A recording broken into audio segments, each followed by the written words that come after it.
Olá, boa noite a todos. Sejam muito bem-vindos ao nosso segundo seminário da série Cost Sharing, Aspectos Controvertidos, realizado pelo Núcleo de Pesquisa do Mestrado do IBDT, no PEN. No nosso webinar de hoje, nós abordaremos sobre as principais diferenças entre os contratos de compartilhamento de custo e os contratos de prestação de serviço. Bom, espero que vocês gostem do que preparamos para vocês, foi feito com muito carinho, e que também participem enviando seus comentários, dúvidas e questionamentos via Q&A. Sem mais delongas, eu passo a palavra para a querida colega e amiga Amanda Panissa, mestranda do IBDT, que irá moderar o nosso painel de hoje, e desejo a todos um excelente evento. Amanda, a palavra está contigo. Obrigada. Boa noite a todos.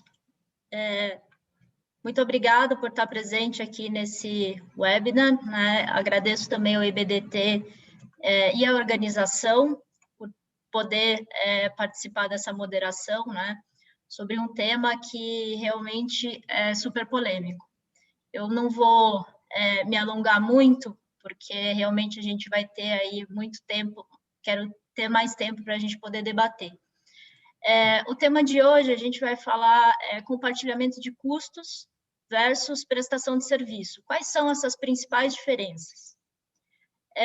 Para isso, a gente vai estruturar nosso painel em duas partes. A primeira parte, a gente vai adentrar um pouquinho mais nos conceitos, né, na parte teórica, o que é serviço, o que não é serviço, para depois a gente analisar um caso prático, que é um caso prático que vai ser mostrado, foi mostrado ontem, vai ser mostrado em todos os painéis do seminário, e cada um dos painéis vai abordar um ponto específico, né, desse caso prático. Então, a segunda parte vai ser uma segunda parte que a gente vai realmente trazer as questões mais polêmicas sobre o tema. Queria apresentar aqui os nossos palestrantes. Quem vai começar falando é o professor Alberto Macedo. Ele é bacharel, mestre e doutor pela USP. Tem um MBA em Gestão Pública Tributária pela Fundação Dom Cabral. É professor no INSPER, FIPECAP, IBDT e IBET. Assessor especial da Secretaria Municipal da Fazenda de São Paulo. Representante do município de São Paulo na Câmara Técnica Permanente da Abrasf. Ex-presidente do Conselho Municipal de Tributos de São Paulo. Ex-subsecretário da Receita Municipal de São Paulo. E membro do Conselho do Autoestudo de Finanças e Tributação do KEFT das Associações. Em seguida, teremos o professor Marcos Vinícius Neder, que ele é doutor em Direito pela PUC, também professor dos cursos de pós-graduação do IBDT, IBET e INSPER, advogado e ex-subsecretário da Receita Federal. E, por fim, teremos o professor Luiz Flávio Neto. Ele é diretor do IBDT, coordenador do nosso curso aqui do mestrado profissional do IBDT, doutor e mestre pela USP, Postdoctoral Research Fellow pelo IBFD e sócio do KLA Advogados. Então, para a gente iniciar aqui os debates, eu passo a palavra para o professor Alberto, por favor.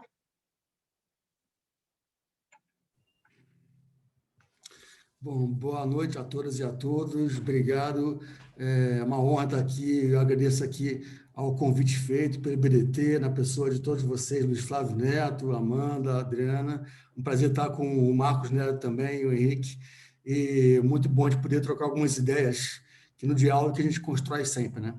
Aliás, é interessante, porque esse tema aqui, como é um tema de que há um certo vácuo legislativo a respeito, acaba que as interpretações acabam ganhando notoriedade, né? E aí, no caso do serviço do área pública, a Receita Federal, quando solta as suas soluções de consulta, de divergência, e buscando interpretar, né, à luz, não exatamente de uma legislação nacional, porque não tem nada muito concreto, mas, enfim, à luz de diversos aspectos de razoabilidade e objetividade, e indo e voltando às vezes, e aí acaba sendo fundamental esse diálogo, né? No caso que eu falei, não só com a Receita Federal, e no caso de município, com os municípios em geral, por conta de questões aí como a diferenciação entre esse mero compartilhamento de despesas e uma prestação de serviço, talvez intragrupo, né? Então, acho que um ponto relevante para a gente começar na parte que me cabe, e depois aí vai ter um segundo tempo, me parece, para o debate, é a questão um pouco de passar rapidamente pela questão do conceito de serviço, né? Porque eu, analisando o tema, eu percebi algumas opiniões jurídicas a respeito de que quando não há uma caracterização de uma obrigação de fazer entre aquela entidade centralizadora, aquela empresa do grupo centralizadora e as demais, né, como se houvesse havendo ali a contratação centralizada por aquela centralizadora e depois verificar o rateio do benefício, vamos dizer assim, dado às demais empresas do grupo, na medida que o serviço contratado pela centralizadora é um serviço prestado por terceiro, então a obrigação de fazer estaria na pessoa daquele terceiro e não da centralizadora. Então, eu vi isso como argumento em vários entendimentos doutrinários, né? Acho que um ponto a ressaltar nesse sentido acho que cuidado, né? Cuidado porque, a meu ver, essa ideia da obrigação de fazer, ela pode, não sempre, mas pode induzir a erro. Quando eu percebo, particularmente quando você vê, por exemplo, a contratação de um SAP ou de algum tipo de software contratado de forma centralizada pela empresa lá de fora, falando aqui de uma operação internacional, e tem empresas do grupo no Brasil que vão se beneficiar dessa instalação e do uso desse software, né? Me parece que aí há a caracterização de uma utilidade por aquelas empresas no âmbito nacional. Então, acho que é importante, aí entra a relevância do conceito de serviço, mais relacionado muito mais à utilidade, ou seja, eu pago pela utilidade, né? Não é porque alguém faz ou deixa de fazer, a questão da utilidade pela qual se contrata, né? Então, esse é um aspecto relevante. Aliás, tangenciando a jurisprudência mais recente do STF, que acabou de decidir sacramentar agora, início de 2021, um julgamento que começou no ano passado, a ideia de a licença de software haver um serviço, né? Então, muito mais relacionado à ideia de serviço com bem material. Eu sei muito bem que a decisão do ministro Toffoli, ela foi um pouco tentando evitar confrontar a súmula vinculante 31, tenta dar um bypass ali dizendo que há um misto de dar e fazer, né? E nessa linha dizer que para em pé a súmula vinculante 31. Aliás, não é de hoje, que desde 2010, 2011, aliás, no ano seguinte à publicação da súmula vinculante 31, o STF vem cada vez mais restringindo o alcance da súmula tão somente a não incidência sobre locação de bens móveis, ignorando o pressuposto de serviço e obrigação de fazer. Então, acho que isso é um ponto relevante na análise de se há ou não um serviço, nas operações em que uma empresa lá fora contrata um serviço cuja utilidade, e aí eu falando de serviço aí, especificamente a licença de um software, né, cuja utilidade vai se espraiar por todas as empresas do grupo, inclusive as do Brasil ou de fora. Há diversos outros exemplos que a gente pode depois analisar, pesquisas que são revertidas em prol de todas as empresas do grupo e tudo mais. Agora, em um outro ponto relevante, a gente entende, obviamente, a questão da tributação federal, em que tem a discussão aí se há despesa dedutível e também se há necessidade de retenção na fonte por ocasião da remessa, por se caracterizar serviço ou não. Entende esse aspecto? Agora, um ponto a colocar, primeiro, é que, em princípio, não há algum tipo de vinculação da normatização dos atos interpretativos da União, no caso da Receita Federal, em relação aos municípios. Não há, né? É óbvio que é sempre bom, eu acho que, aliás, enquanto fui gestor, tentei trabalhar um pouco isso, essa questão de uniformização de conceitos entre as esferas, né? É um trabalho longo, mas é um trabalho que eu acho que deve se avançar aos poucos. Claro que, às vezes, algumas adjetivações são características de uma tributação, por exemplo, a ideia de serviço técnico da tributação federal, que é uma ideia um tanto quanto irrelevante para a tributação do ISS, né? Mas sempre há algo que se dialogar no intuito de tentar uma convergência de conceitos. E aí, voltando à especificidade do ISS nas operações internacionais, lembrando que quando se paga por uma utilidade, um serviço cuja previsão está em lista, a gente está falando de uma importação de serviços. E aí eu trago aqui a relevância do elemento de conexão escolhido pela lei complementar, no caso, a lei complementar 116 de 2003, do ISS, quando fala em importação de serviço. Em que pese, na importação de serviço, a redação da lei complementar não trazer expressamente a ideia de resultado, e quando eu falo resultado, eu estou falando da ideia da definição negativa do conceito de exportação de serviço, que é a do parágrafo único do artigo 2º, né? E vai dizer que não há exportação de serviço quando o resultado no Brasil se verifique, ainda que o pagamento seja feito por residente no exterior, me parece que aí traz o elemento normativo relevante, qual seja o de que a fonte de pagamento é irrelevante para caracterizar o elemento de conexão, né? Então, por mais que a matriz, concentradamente lá fora, a matriz efetue pagamento, tem que se olhar um outro elemento de conexão, qual seja o beneficiário do serviço. Isso casa com a ideia de utilidade, justamente em que você percebe a empresa brasileira se utilizando desse serviço, ainda que um pagamento seja feito por residente exterior, isso traz um elemento normativo relevante, e repito, normativo, não só interpretativo. Claro, interpretação sempre há, mas eu quero dizer o subjacente que começa a partir da legislação. E a legislação posta, ela traz uma relevância tal que não pode ser ignorada. Então, nesse aspecto, me parece algo razoavelmente tranquilo a ideia de que, ainda que a matriz concentre a contratação de uma licença de software, essa matriz está lá fora, por aí, e tem subsidiária aqui dentro, ou uma empresa relacionada com grupos, partes relacionadas aqui no Brasil, me parece algo razoável de que há uma utilidade contratada pelas empresas aqui do Brasil no tocante e caracterizando, dada a normatização, se caracterizando uma importação de serviços, né? Um outro aspecto que pode ficar para o segundo tempo, eu confesso que eu não controlei muito meu tempo, na minha conta tem 9 minutos, mais ou menos, 10 minutos, e me parece que um outro aspecto relevante é a ideia de atividade, aí um pouco diferente, é se uma empresa do grupo presta serviço para os restantes do grupo, né? E aí a verificação ou não se aquela atividade pode ser considerada uma atividade empresarial, no sentido de uma atividade sujeita às regras de mercado, e nesse sentido, se há necessidade de lucro ou não, né? Obviamente, me parece que um elemento relevante é se aquela atividade prestada por essa empresa para as demais do grupo é uma atividade de fim ou não. Isso pode ser relevante, a meu ver, para se adequar em cost-share agreement ou prestação de serviço, não que uma coisa exclua a outra. Mas, então, acho que é um elemento relevante. É importante ressaltar que, analisando isoladamente a prestação de serviço em si, e lembrando que o fato gerador num tributo sobre a produção e circulação de bens e serviços, que é o caso do ISS, assim como o ICMS, a capacidade contributiva não se revela com o elemento lucro, ela se revela com a contraprestação, né, entre as partes, né? Serviço de um lado e valor a ser pago de outro lado. Claro que esse elemento é só um dos elementos, há que verificar outros elementos para poder verificar enquadramento adequado, se dá para se caracterizar como um rateio de despesas ou não, né? De forma a verificar a incidência ou não do ISS.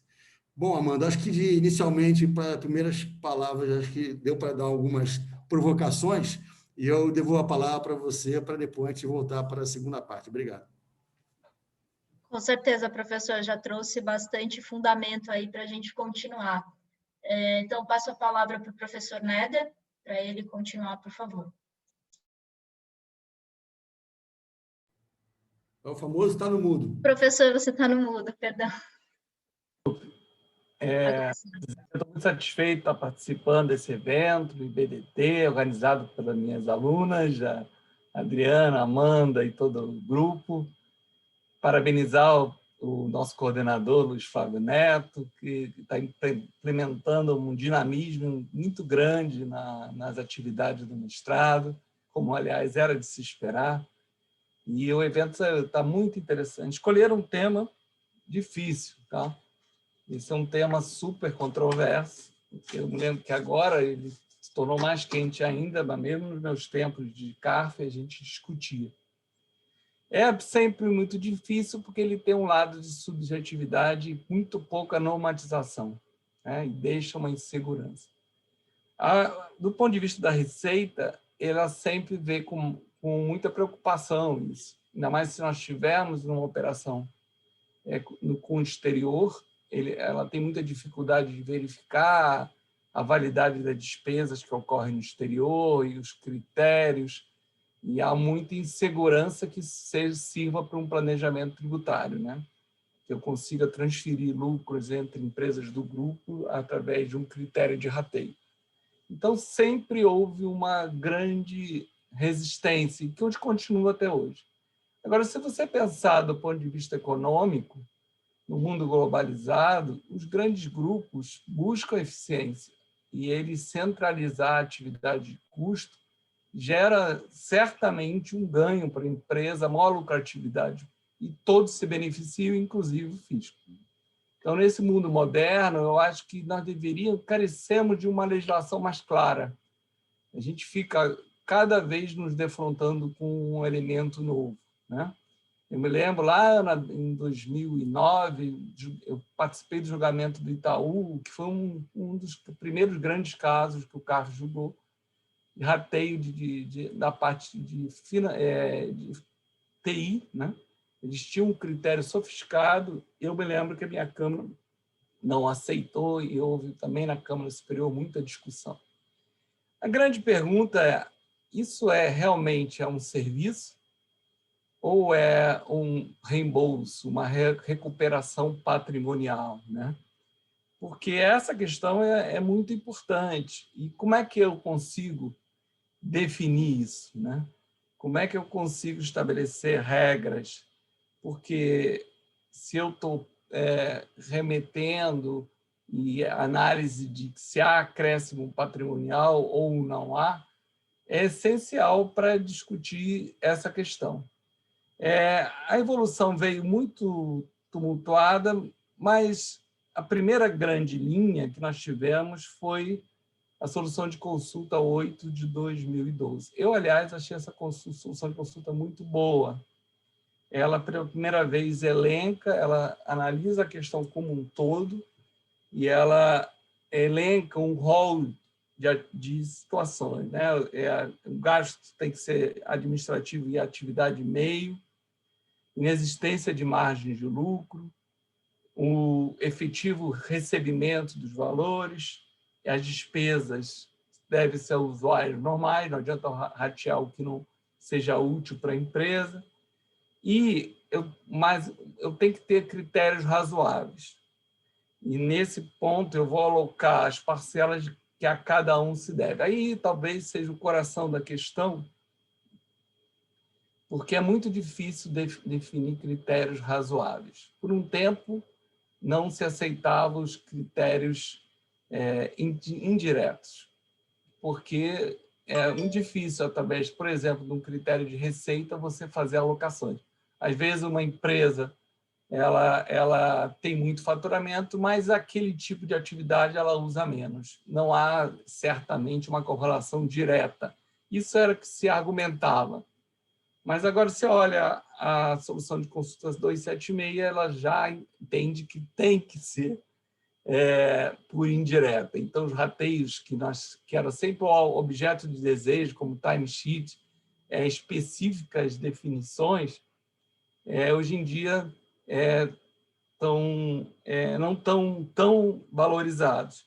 Na verdade, quando eu aloco, eu tenho que saber quanto cada um usou.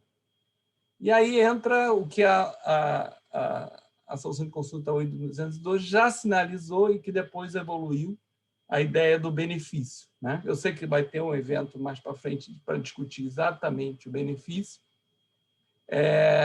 mas ele, a meu ver, está dentro desse conceito do critério razoável. Aliás, se eu vou compartilhar o custo e eu vou ter um ganho de eficiência e de escala, reduzir meus custos, e eu vou ser reembolsado, É claro que tem que ser proporcional ao que eu usei, né? Quanto eu me beneficiei dessa redução. Se, por acaso, eu não uso aquele serviço, eu não posso receber. Aquela remuneração não vai ser uma mero reembolso ou contraprestação.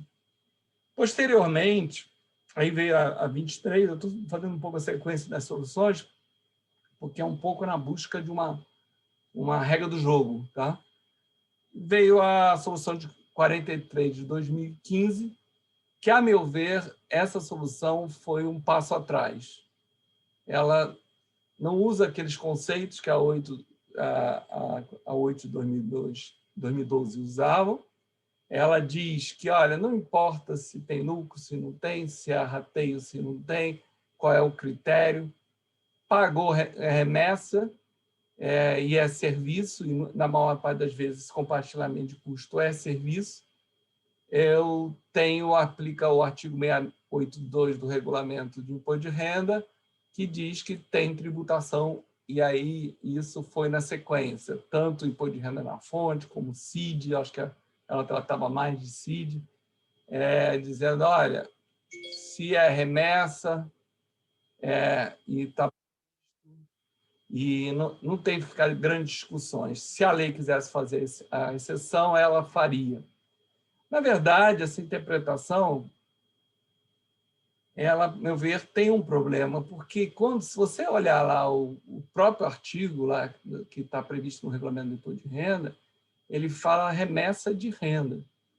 Então, há uma questão anterior a essa discussão, é definir se isso é renda ou se não é. Como é que eu vou cobrar imposto de renda na fonte e a CID sobre fornecimento de tecnologia, assistência, serviço técnico, se eu nem sei se isso é uma renda, né? Eu não aplicaria a lei, não é porque é aquela coisa, o conteúdo semântico da hipótese-incidência da regra tem que ser interpretado. E, a partir daí, essa solução de consulta desencadeou uma série de soluções de consulta restritivas.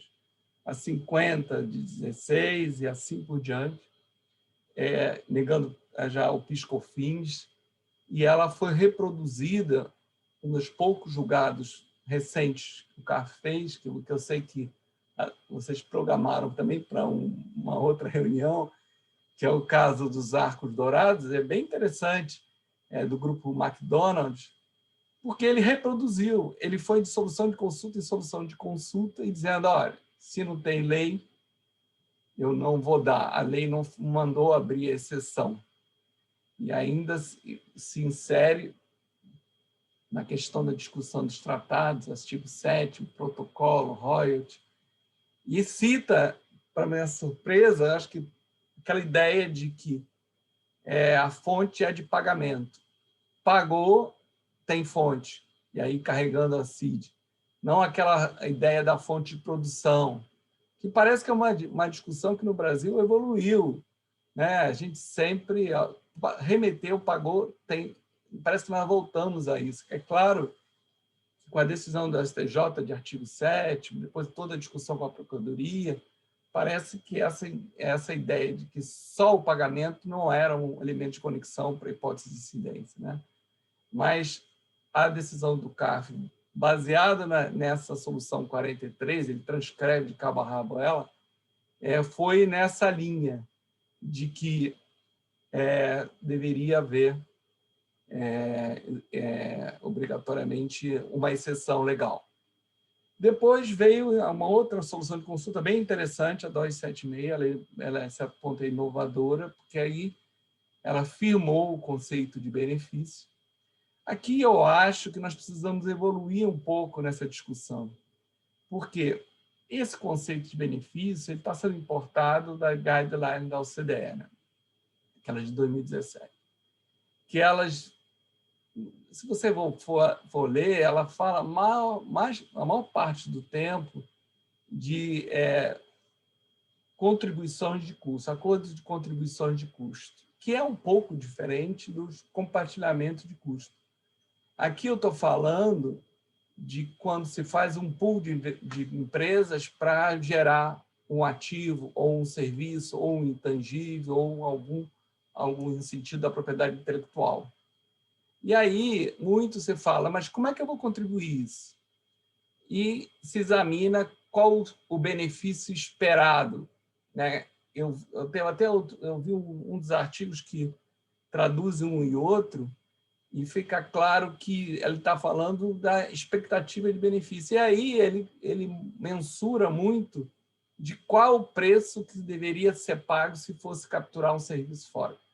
Eu sei que a discussão vai evoluir, mas a importação disso e exigir que em cada um se verifique o benefício um a um, isso, a meu ver, pode levar a inviabilizar a aplicação do compartilhamento de custo, que é uma pena, porque é muito difícil essa mensuração numa realidade brasileira que nós não temos esse tipo de alocação de riscos e funções como ocorre na sistemática da OCDE e de países do exterior. Então, um pouco esse é o primeiro cenário, nós temos o segundo tempo. Eu procurei fazer um resumo, me pediram para analisar um pouco do ponto de vista da legislação federal. Então, esses são, não temos muitas soluções, mas já levantamos a primeira parte dos problemas. Obrigado a todos pela atenção, vamos continuar. Bom, agora o desafio fica com o professor Luiz Flávio, né? Depois da fala aqui do professor Alberto, do professor Neder. Luiz, por favor. Obrigado, Amanda. Obrigado, Adriana. Obrigado por essa oportunidade maravilhosa de estar aqui hoje. Essa tem sido uma semana de regozijo acadêmico. Esse seminário tem deixado a todos nós muito felizes. Tivemos 500 inscrições. Precisamos encerrar as inscrições na semana passada. O engajamento nas 2 últimas semanas de todos os painelistas, muitos aqui presentes, nos acompanhando hoje, e toda essa mobilização por esse projeto capitaneado aí pela Adriana e pelo Henrique Lamônica, no âmbito do NUPEM. É sempre a gente bom lembrar que essa semana nós temos essa grande quantidade de pessoas aqui nos acompanhando, mas o nosso público principal aqui hoje se chama Adriana Brito, porque esse seminário é para subsidiar o seu trabalho de conclusão de curso, que é sobre este tema difícil que o professor Marcos Neder nos indicou aqui hoje, cost sharing. Então, é uma iniciativa bastante interessante no sentido de realmente trazer uma série de pensadores, de pessoas que realmente trabalham, lidam, influenciam essa matéria, para que uma pesquisadora competente como a Adriana evolua o tema num trabalho de conclusão de curso no âmbito aqui do mestrado profissional do EBDT. Então, esse contexto já nos deixa bastante felizes, já nos deixa muito felizes, e eu não poderia estar mais feliz do que estar nessa mesa, né? Alberto Macedo, Alberto eu conheci como, primeiro foi amigo e depois se tornou o grande professor Alberto Macedo, que eu admiro tanto, né? Minha referência em relação ao ISS. O Alberto primeiro comeu churrasco em casa e depois se tornou doutor, e aí esse profissional que hoje é referência para todos nós em relação a serviços. Quando nós acompanhamos a trajetória do Alberto, eu não vou nem voltar na época da Marinha, né, Alberto? Eu vou só voltar à época, só me referir à época do Alberto jurista, que tem trabalhado de verdade. O Alberto, referência de trabalho, não somente no município de São Paulo, mas nessa congregação de municípios, né, que discute essa matéria referente ao serviço. E nós aqui falando sobre algumas questões, o Neder falando aqui sobre algumas questões de imposto de renda com uma conexão de serviço, e o Alberto fazendo diversos sinais, porque naturalmente ele entende e é interessado nesses desdobramentos do serviço, não somente em relação à tributação municipal. E até por essa amizade que eu tenho, daqui a pouco eu vou fazer algumas provocações, tá, Alberto, para o nosso debate. E, do outra ponta, o professor Marcos Neder, que foi o caminho oposto. O Neder foi aquela pessoa que primeiro eu conheci como o Marcos Neder, né? Subsecretário da Receita Federal. Estive lá naquele evento que você fez, Neder, sobre a regulamentação da GAR, quando nós ainda sonhávamos com essa regulamentação naquela época. E aí o Neder do CARF, né? E aí, quando eu entro no CARF, o Néder já não está mais lá, né? Então eu falo, poxa, quando eu realizo este sonho de trabalhar com o Néder, né? E aí, recentemente, esse sonho, acho que a sorte mudou, que aí eu tenho trabalhado com o Néder aqui no âmbito do mestrado, um professor extremamente admirado pelos alunos e pelas alunas, então uma grande satisfação estar com vocês aqui os dois, que são referências também nessas duas pontas, né, municipal e federal. Então, a experiência de vocês no âmbito da administração é muito relevante para essa discussão, que aqui a gente busca alguma homogeneidade, né?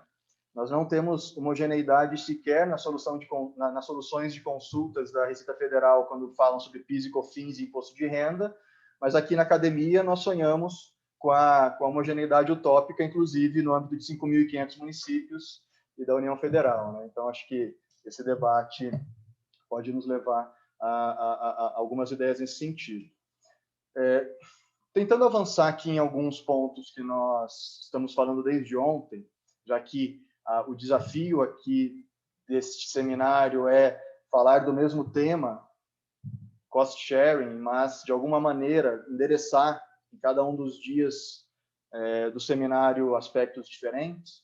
Ontem nós tivemos um debate maravilhoso do Sônia Galhardo, Ricardo Maria de Oliveira, Vitor Polizelli e a Vanessa na mediação, trazendo aqui algumas questões de conceitos de renda, conceitos de receita, critérios para identificação de cost sharing, o que nós aqui já ouvimos também o Marcos nos falando os critérios geralmente reconhecidos para que você identifique um contrato de compartilhamento de custos e despesas.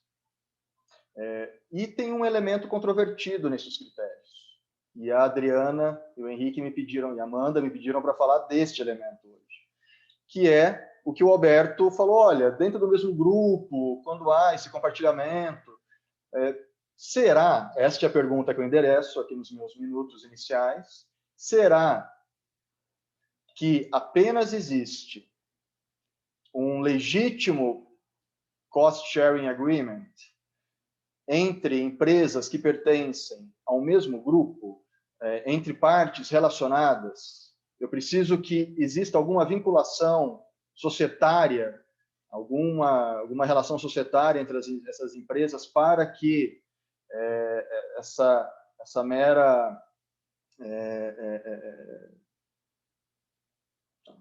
segregação, reembolso de despesas não caracterize um serviço, não possa ser caracterizado como serviço?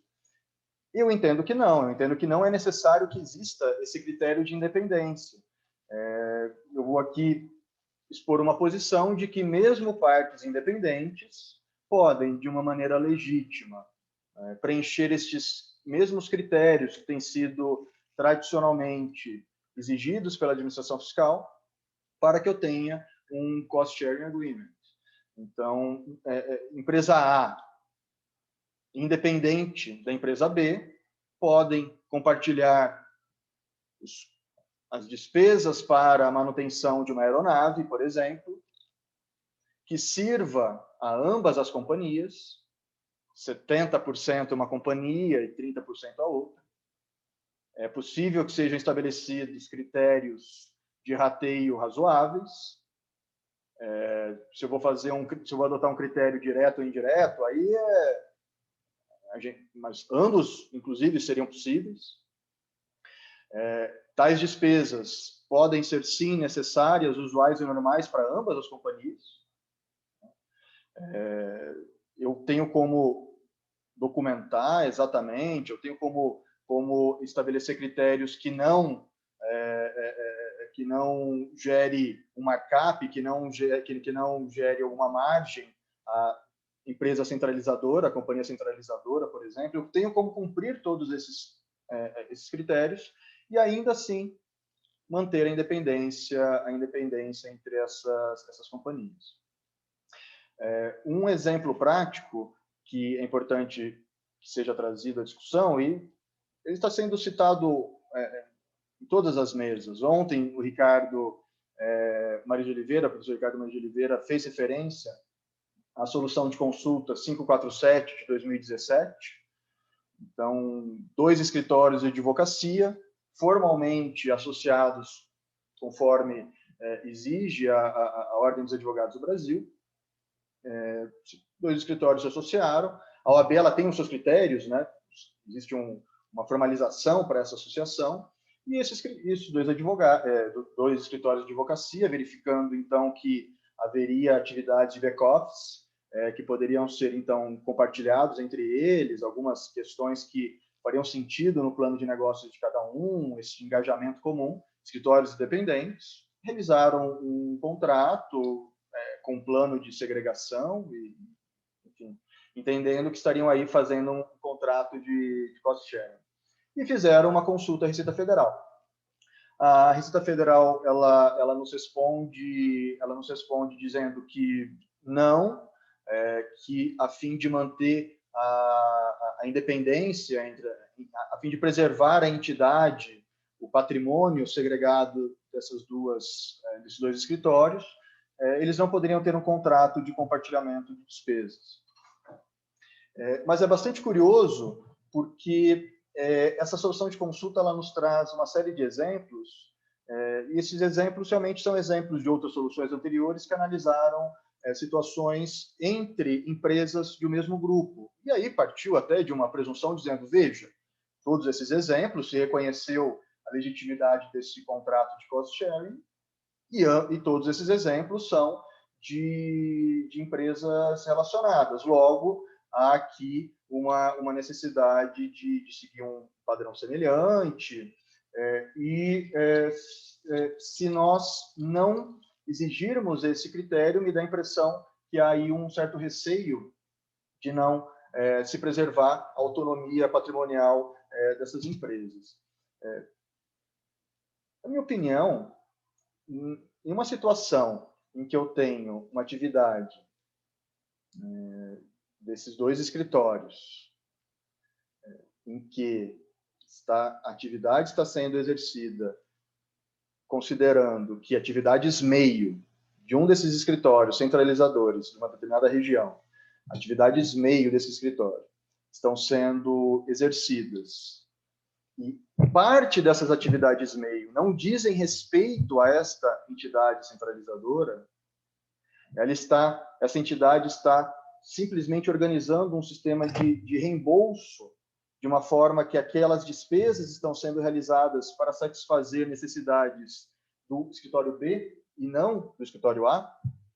A partir do momento em que eu deixo de reconhecer que tais despesas não pertencem a esse escritório A, de uma forma que os ingressos recebidos por esse escritório A passem a ser considerados como receita, e o escritório B, né, que tenta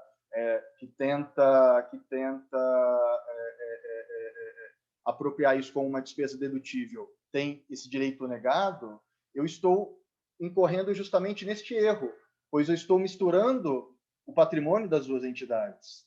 Eu estou criando obstáculos para que, ainda que contabilmente eu seja obrigado a reconhecer isso como receita, me parece que não haveria essa obrigação, mas eu estou criando obstáculos tributários para que eu realmente respeite a autonomia das entidades. Então, quando eu preservo algo que já foi reconhecido pela Receita Federal, que é a possibilidade do contrato de cost sharing ser efetivo para fins tributários, esse é algo que já foi reconhecido. Então, essa é uma premissa que todos aqui precisam seguir em frente. Olha, há essa possibilidade. Quando se reconhece que realmente não é uma atividade fim, que é uma atividade meio, que há esses critérios de razoabilidade, tudo isso aqui que o Néder nos trouxe foi preenchido. Quando eu crio este requisito a mais, me parece que eu estou dando um passo atrás sem uma justificativa razoável. Já que mesmo entidades do mesmo grupo, no direito brasileiro, eu tenho uma separação, eu tenho o princípio da entidade vigorando. Não existe aqui um balanço consolidado de maneira geral, né? Não existe aqui uma consideração do grupo a priori. eu tenho no Brasil uma consideração da entidade a priori, mesmo que seja dentro do mesmo grupo econômico. Eu tenho uma série de outras regras que prevêem uma consideração de cada entidade. Então, eu aqui não consigo ver uma justificativa a priori para falar, olha, já que são entidades que não pertencem ao mesmo grupo, cost sharing não pode, ponto final. Não existe essa possibilidade. Eu encerraria aqui essa minha provocação em relação a essa faceta da questão, mas eu já deixo aqui uma problemática para o Alberto, que é uma pessoa que se preocupa com política fiscal, com uma série de regulamentações. Olha, será que nós precisamos de uma lei complementar que trate de cost sharing para fins de ISS, já que o município de São Paulo é um município que está sempre na vanguarda, né? Os demais municípios eles sempre seguem alguma tendência boa ou má trazida pela experiência do município de São Paulo. Esse cadastro das empresas para evitar retenções, por exemplo, da minha memória, surgiu no município de São Paulo, agora acabou de ser julgado e constitucional pelo Supremo, depois de uma série de municípios adotando essa mesma moda, né?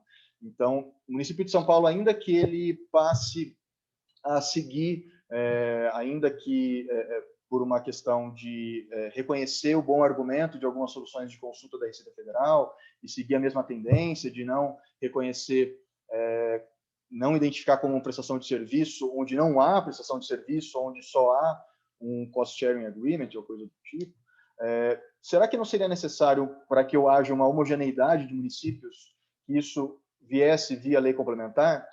E aí eu divido aqui, será que essa lei complementar deveria também tratar do âmbito federal, já que nós estamos aqui lidando com um contrato atípico no direito civil, que não existe uma regulamentação pelo legislador até hoje, e que nós estamos hoje baseados na razoabilidade que passou a vigorar no entendimento da Receita Federal, numa estabilização do seu entendimento em soluções de consulta e também em precedentes do CARF, em julgamentos do CARF.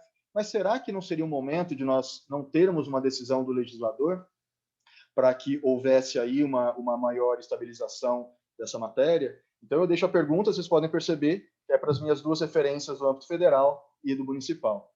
Obrigado, Amanda. Obrigado, Luiz Flávio. Bom, a gente já tem bastante pergunta aqui, mas eu vou expor aqui o nosso caso prático. E no momento que a gente colocar o caso, a gente vai acabar endereçando uma boa parte das perguntas feitas aqui pela audiência, né? O caso, explicar um pouquinho os detalhes, a gente tem aí basicamente 3 focos de atividades, né? Atividades compartilhadas. Trata-se de uma empresa, ela é a empresa H&A IT, ela é residente domiciliada na Finlândia, e o foco, a atividade principal dessa empresa é o fornecimento de software as a service ao redor do mundo. E, para isso, ela tem basicamente 2 frentes, né? Uma no Brasil e outra na Colômbia. E visando otimizar os custos de despesas associados a determinadas atividades, a empresa optou por centralizar alguns gastos. Esse item que a gente chama de transação 1 é referente à empresa finlandesa.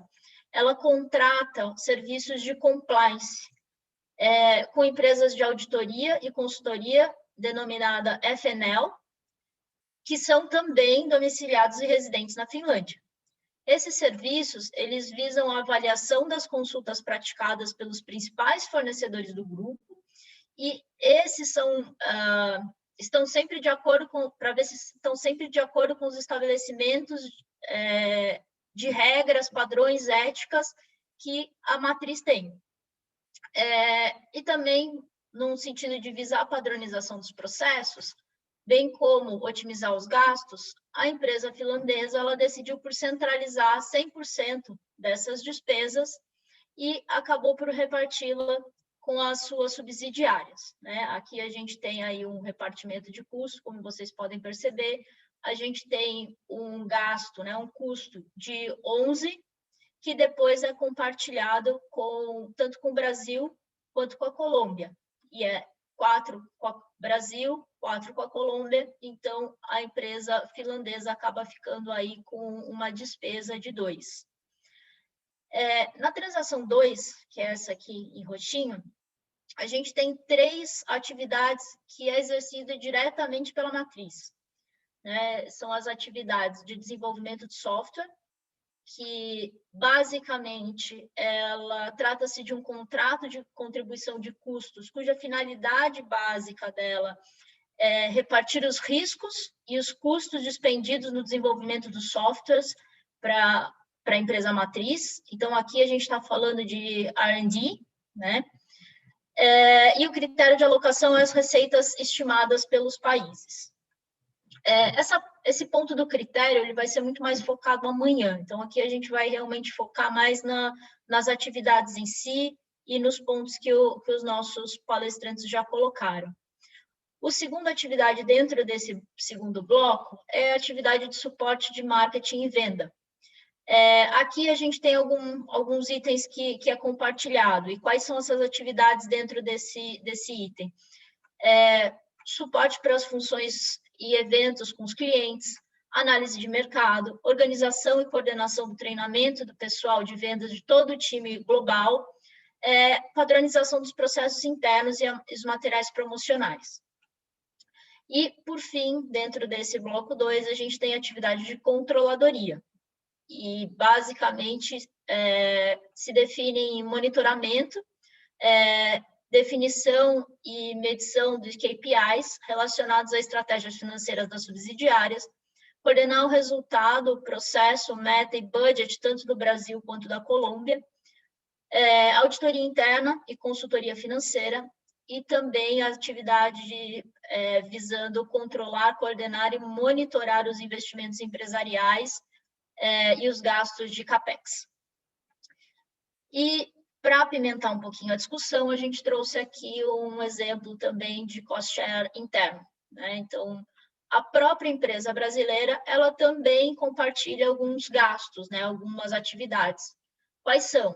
São as atividades de jurídico e de tax, que basicamente consistem em fornecer um suporte e consultoria jurídica para garantir e ampliar os negócios do grupo, realizar consultoria e suporte sobre as questões organizacionais, tais como direito corporativo, mercado de capital, lei de concorrência, etc. Lidar com os assuntos comerciais, aqui a gente coloca M&A, governança, diretrizes legais, litígios cíveis e trabalhistas. E também apresentação de defesas administrativas, judiciais, tributárias. Temos também o compartilhamento da atividade de compras. Então, a empresa matriz, né, a subsidiária direta do Brasil, ela também centraliza as atividades de compra. Quais são? Responsável pelas aquisições de item de limpeza, material de escritório, demais itens necessários para a manutenção da empresa como um todo, né? Computadores, impressoras, etc. Principalmente de insumos para o desenvolvimento dos big data necessários para a prestação de serviço. E temos a última aqui, atividade, que é a assistência técnica. E nesse item de assistência técnica, a gente tem aqui que essa área ela é responsável por prestar a atividade de assistência técnica à empresa em todos os níveis, desde problemas na utilização do sistema da empresa, como também execução de serviços prestados aos clientes. E aí, com esse cenário todo, a gente traz aqui algumas questões. A primeira delas eu gostaria de abordar para o professor Alberto. Professor, considerando o cenário, né, o fato de atividade que terá o custo compartilhado ser prestado por um terceiro, isso descaracteriza a natureza do compartilhamento de custo? Nesse caso, seria, então, uma importação de serviço? A gente já ouviu aí do professor Luiz Flávio que ele entende que não necessariamente precisa ser uma pessoa jurídica do grupo, né? Um terceirizado também pode. E E a sua opinião? Bom, obrigado pela pergunta, obrigado pelas palavras também, Luiz Flávio. Eu acho que eu vou primeiro falar do que o Luiz Flávio colocou e depois eu entro na pergunta. Eu acho que um aspecto importante, como eu falei, né, a gente sabe que tem esse vácuo legislativo em relação a essa regulamentação tributária no tocante a cost sharing agreements. Então, acaba que os entes federativos vão interpretar, né, a receita, obviamente, mais demandada, que não quer dizer que os municípios não sejam. Nesse ponto, Flávio, a questão de se caberia uma lei complementar, regular o cost sharing, eu acho que não chegaria tanto. Aliás, fazendo meu jabá aí, né, na questão de reforma tributária, a gente está buscando reformar o sistema tributário no tocante à unificação do ISS dos 5.570 municípios, né? E quando se fala unificação em 3 níveis. É o nível legal, é o nível infralegal, né, regulamentador, e o nível de sistemas, né, sistemas nacionais para o cumprimento, de forma a você automatizar o padrão no cumprimento de obrigações acessórias desse tributo para os municípios do Brasil inteiro. Então, na parte legal, que seria basicamente todas as normas de leis ordinárias dos municípios serem unificadas numa lei complementar, mais parruda do que a lei complementar 116 hoje, deixando ao município tão somente definir a sua alíquota, né? E compartilhando em teoria de destino, depois eu posso entrar no mérito se der tempo. E na parte infralegal, que é a parte que hoje está em decretos, portarias, atos interpretativos, etc., dos milhares de municípios, isso se unificar em resolução do Comitê Gestor Nacional do ISS.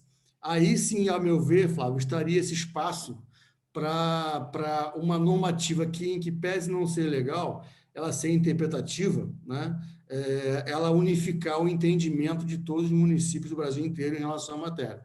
Talvez, na parte legal, um critério ou outro, aí teria que estressar um pouco mais o entendimento a respeito para ver se caberia algum critério a nível de lei. Eu fico preocupado só porque, como a questão de cost share é uma questão muito relacionada à prova também, às vezes o critério ele frio na lei ele pode trazer aplicações que podem amarrar e você não conseguir separar o que é legítimo do que não é legítimo, né? Mas, enfim, acho que a unificação passa por essa unificação da legislação do ISS do Brasil inteiro. A meu ver, a parte regulamentar é a que seria mais demandada, vamos dizer assim, para unificar a interpretação. Não estou com isso dizendo que isso resolveria a questão interpretativa no tocante à União, no tocante à Receita Federal, mas seria um passo, né, do diálogo desse Comitê Gestor Nacional do ISS com a União. Eu vejo na nossa federação ainda na falta uma maturação federativa no tocante a justamente essa ideia que nós temos no Simplificar Já, de reforma tributária, que é a unificação dos 27 ICMS do país, né? Porque no Brasil nós não temos um ICMS, temos 27 ICMS, e também dos ISS dos municípios do Brasil inteiro.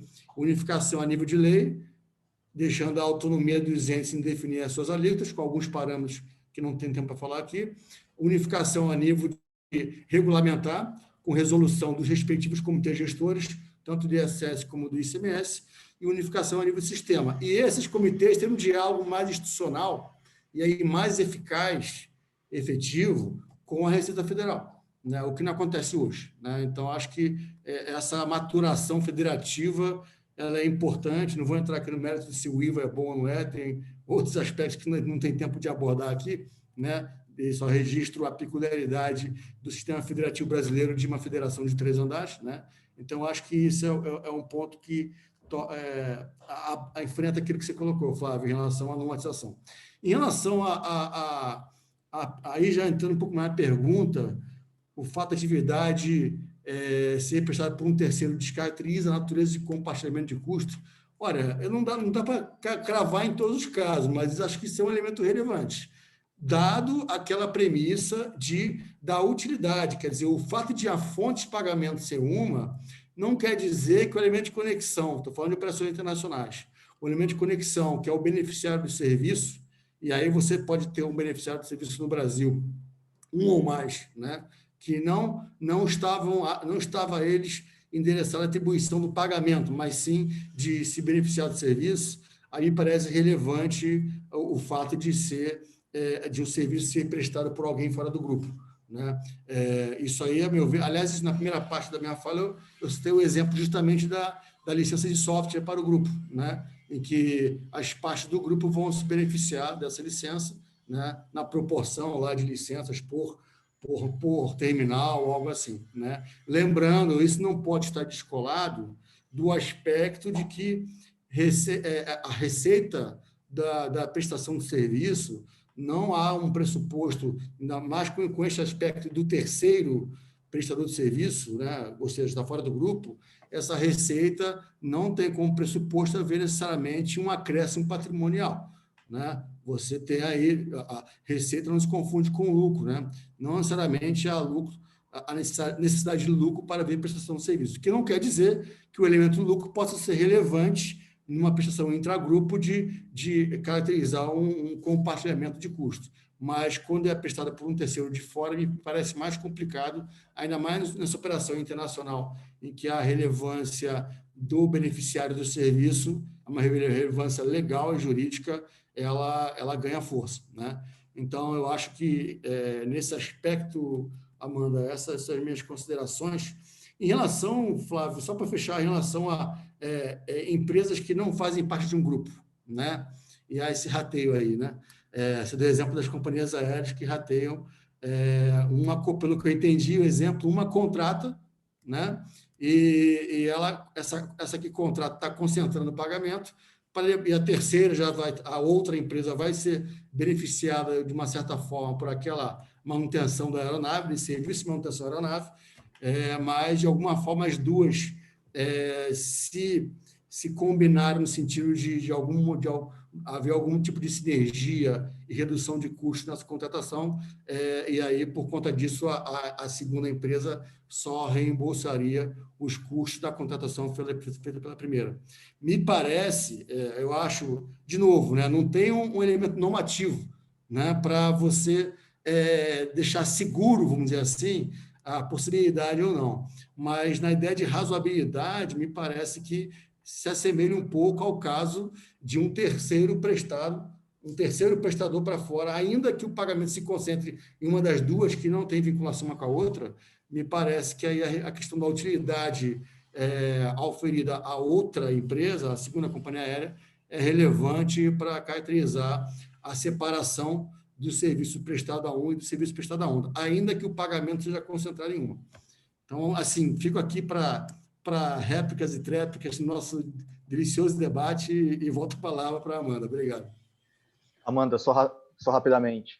Mas Alberto, não. o meu exemplo, ele me colocou numa zona de conforto maior, porque não são empresas aéreas, tá? São duas companhias que produzem alimento. E aí uma adquiriu um avião e fez um contrato de compartilhamento de despesas com a outra companhia que também produz alimento. Tá bom. Isso me coloca numa zona de conforto, porque se eu falo em duas companhias aéreas, a aeronave poderia entrar numa questão de atividade fim, né? Mas quando eu penso em duas companhias de alimentos, fica mais simples. Duas companhias de alimentos estão rateando o uso da aeronave, é isso, né? Tá bom, então deixa eu pensar um pouquinho, aí depois a Amanda, depois eu volto. Aí não tem serviço não, né, Alberto? Vamos avaliar, deixa eu pensar.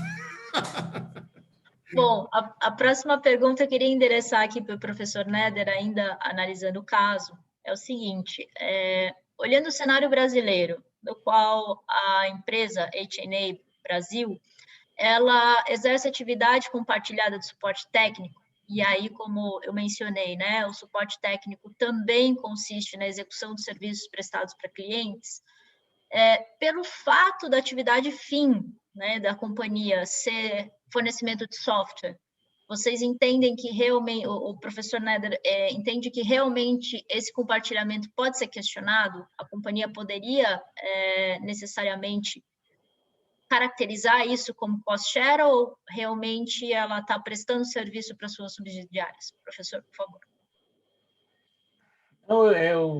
O exemplo aqui é muito rico e vai ser muito útil.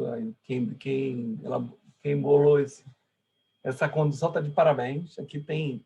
Eu fiquei admirado, falei, por que escolheram a Finlândia? Aí fui ver, a Finlândia tem tratado com o Brasil e não tem protocolo de royalties, né? Então, é bom essa audiência saber que cada coisinha aí tem uma pegadinha, alguma coisa para discutir. Eu acho que nós estamos numa situação, por falta de uma regra clara, e eu acho que eu achava muito interessante ter lei, porque isso, uma vez regulado e resolvido de forma clara, as empresas poderiam usar de forma segura. A maioria não quer usar e depois ser autuado, né? E às vezes até com multa qualificada. Então, todos têm medo. E as soluções de consultas caminharam, mas aqui e acolá os critérios vão mudando. Parece um pouco aquela coisa, pacificou de um jeito, surge um novo critério e assim vamos. E a análise aqui sempre é muito fática. Você olhando qualquer desses exemplos, tem que olhar bem o caso concreto. Essa terceirização mesmo que os dois falaram, depende um pouco do caso. Eu não digo que a terceirização leve à desconsideração do compartilhamento. Aqui, me parece nesse caso, só dando uma opiniãozinha no pitaco da discussão, eu entendo que poderia haver tributação na fonte mesmo, porque a intermediária não exerce nenhuma atividade, ela simplesmente estaria como intermediária. Voltando para a pergunta, a empresa é Software as a Service, né? Tem uma polêmica que até o Alberto está aqui, conhece melhor que a gente. A Prefeitura de São Paulo disse que esse tipo de atividade estaria mais ligado a licenciamento, né? Tem um ato normativo que talvez para o ISS os dois estão na lista, né? Então as possibilidades. Mas a Receita veio e disse que era serviço técnico, né?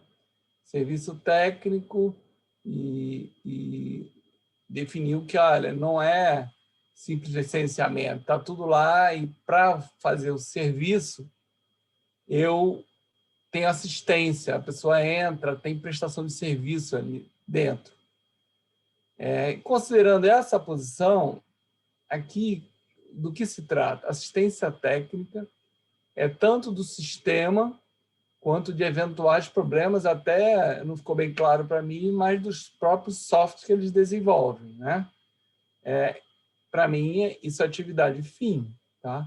E o critério mesmo é o número de solicitações, número de atendimento. Parece que há uma contraprestação, né? Então, nesse caso, eu entenderia que não se enquadraria no contrato de compartilhamento de custos, analisando essa situação. Acho que seria isso. Eu tenho mais comentários, mas se vocês quiserem evoluir na discussão, cada